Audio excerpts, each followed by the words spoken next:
ታላቅ የምርቃት ጥሪ በእግዚአብሔር ሁሉን ቻይ ጸጋ በቅዱስ ጊዮርጊስ ምልጃ በምስራቅ ሸዋ ሀገረ ስብከት ግንብቾ ወረዳ ምግረ ሙሎ ቅዱስ ጊዮርጊስ ቤተክርስቲያን የህንጻ ሥራ ከብዙ ዓመታት ጸሎት መስዋዕትና ትጋት በኋላ በሙሉ ተጠናቆ ለምርቃት ደርሷል።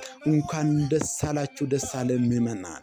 ይህ ቤተክርስቲያን በድንጋይ ብቻ የተሰራ ህንጻ አይደለም። በጸሎት የተገነባ፣ በእምነት የጸና፣ በፍቅር የተዋቀረ፣ በአንድ የጠነከረ መንፈሳዊ መቅደስ ነው።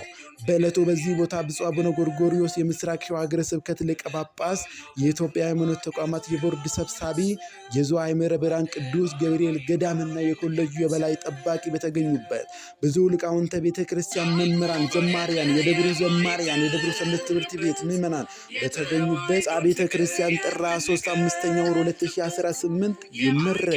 ታዲያ በእግዚአብሔር ስም አንድ ነገር ልጠይቃችሁ፣ ሼር፣ ላይክ፣ ሰብስክራይብ በማድረግ ላልሰሙት ማሰማት፣ ላልሰሙት ማሰማት፣ ላልሰሙት ማሰማት። እንኳን ደስ አላችሁ፣ ደስ አለን እያላችሁ ኮሜንት ላይ እንኳን ደስ አላችሁ፣ እንኳን ደስ አለን፣ በገገመድን መገገመን እያላችሁ ጻፉልን።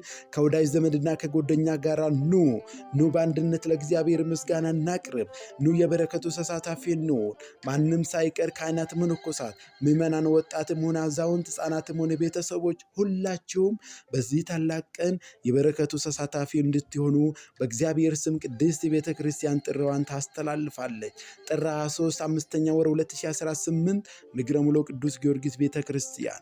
ሰማዕቱ ቅዱስ ጊዮርጊስ በምልጃ ኢትዮጵያ ሀገራችን ይባርክልን፣ ከሀገር ውጭ ያሉትን ይጠብቅልን፣ በሰላም ወደ ሀገራችን ይመልስልን። የተዋሕዶን ፍቅር